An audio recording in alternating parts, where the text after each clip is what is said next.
Hello, আসসালামু আলাইকুম guys. আপনারা আশা করি অনেক ভালো আছেন। তো আমরা চলে আসলাম মানিকগঞ্জ জেলার এই চান্দিচর নামে এক গ্রামে। সেখানে আছে অনেক সুন্দর সুন্দর প্রাকৃতিক পরিবেশ। দেখেন, আমরা দেখতে পাইতেছি অনেক ভালো ভালো ভুট্টা গাছগুলো গৃহস্থ কেটে ফেলছে। এই যে দেখেন, ভুট্টাও আসছিল বোধহয়, ফুল আছে, বাদি আছে, কিন্তু গৃহস্থ এই ভুট্টা গাছ কী জন্য কাটাছে সেটা আমাদের আসলে একটু জানার ইচ্ছা হলো। তার জন্যে আমরা গৃহস্থর সাথে কিছু কথা বলবো, দেখি গৃহস্থ কি বলে এই ভুট্টা গাছ নিয়ে। দেখুন গাইস, সুন্দর ভুট্টার বাদি আসছিল, কিন্তু সে কি জন্যে কি কারণে এই ভুট্টা গাছগুলো সে কাটতেছে, আমরা আসলে এটাই জানবো তার কাছে। হ্যালো ভাই, আসসালামু আলাইকুম। হ্যাঁ, ওয়ালাইকুম আসসালাম। ভাই কেমন আছেন আপনি? আলহামদুলিল্লাহ ভালোই আছি। তা আপনি এই ভুট্টা গাছ, এত সুন্দর ভুট্টা গাছ কি জন্য কাটতেছেন? আর ভাই বললেন না, কিছুদিন আগে প্রচন্ড ঝড় হয়েছিল। হ্যাঁ হ্যাঁ সেই ঝড়ে আমার ভুট্টা গাছ মাটিতে পড়ে গেছে। হ্যাঁ হ্যাঁ এখন এগুলা যদি আমি রাইখে দেই, তাহলে চকে দেখা গেছে শিয়াল কুকুরে এগুলা আমার নষ্ট করবো। তাই? হ্যাঁ, সেই বিধায় আমি এগুলা কাইটে নিয়ে আসছি। এখন আমি গরুরে খেতে দেবো এগুলা সাইলেজ করে। ও আচ্ছা আচ্ছা, এগুলা কি গুড় রেখা হবে? হ্যাঁ হ্যাঁ, এখন এগুলা আমি সাইলেজ করবো বাড়িতে নিয়ে।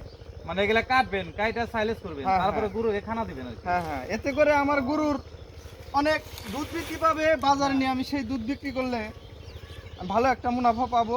হ্যাঁ হ্যাঁ হ্যাঁ, আর এভাবে থাকলে আমার এতে করে আরো লোকসান হয়ে যাবে আর কি। লোকসান হয়ে যাবে। তাহলে এটা অনেক পুষ্টিগুণ আছে। হ্যাঁ হ্যাঁ হ্যাঁ।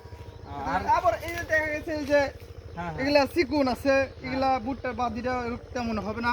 ভালো হবে না আর কি। হ্যাঁ, সেই কারণে আমি এটা এমনি তো দেখা যায় যে বাদি এটা আইস হয়ে গেছিল, হ্যাঁ তারপর কাইটা ফেলাইতেছেন। হ্যাঁ, এই যে ভুট্টাটা এটা দেখা গেছে এই যে বাদি হয়ে গেছে।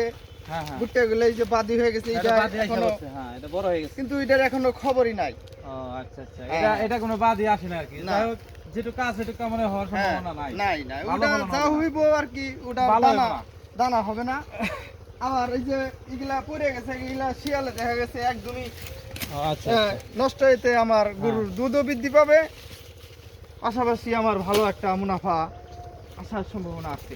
হ্যাঁ ঠিক আছে ভাই, আমরা আসলে এটা থেকে জানতে পারলাম যে এটা, এই যে দেখেন ভাই, অনেক ভুট্টা গাছ আছে, এই দেখেন বাদি এগুলা বড় হয়ে গেছে, একই সাথে বোনা, এগুলো তো একসাথে বুনছে তাই না ভাই? হ্যাঁ হ্যাঁ হ্যাঁ, এটা একসাথে বোনা। এই দেখেন, এই গাছের বাদি কত ভারী হয়ে গেছে, আর এটা এখনো বাদি আসেই নাই বলা চলে। এই একটু মাথা উকি দিছে, তারপরেও গৃহস্থর ধারণা এটা ভালো ফলন হবে না, যার জন্য সে কাইটা এটারে অপচয় না করে এই তার গরুর জন্য খাদ্য তৈরি করবে সে সাইলেজ বানিয়ে। এই যে দেখেন, আর এটা বাদি আইসা পড়ছে। এটা কাটার কারণ আমরা জানতে পারলাম, মানে এর আগে কিছুদিন আগে ঝড় বৃষ্টি হয়েছিল, বৃষ্টির ঝড়ে এটা এই গাছটা পইরা মাটিতে বেড়ে গেছিল, যার জন্য এটা ফলনটা ভালো হবে না, অনেক অনেক পরিমাণ আমার ক্ষতি হয়ে গেছে। ক্ষতি হয়ে গেছে। তাতে গৃহস্থর অনেক ক্ষতি হয়েছে। তারপরও এটা ফালানি যাবে না, এটা নিয়ে সাইলেজ মানে গরুকে খাওয়াবে, গরুর পুষ্টি বাড়বে, এবং কি দোয়াল গাই থাকলে তার দুধও অনেক বৃদ্ধি পাবে।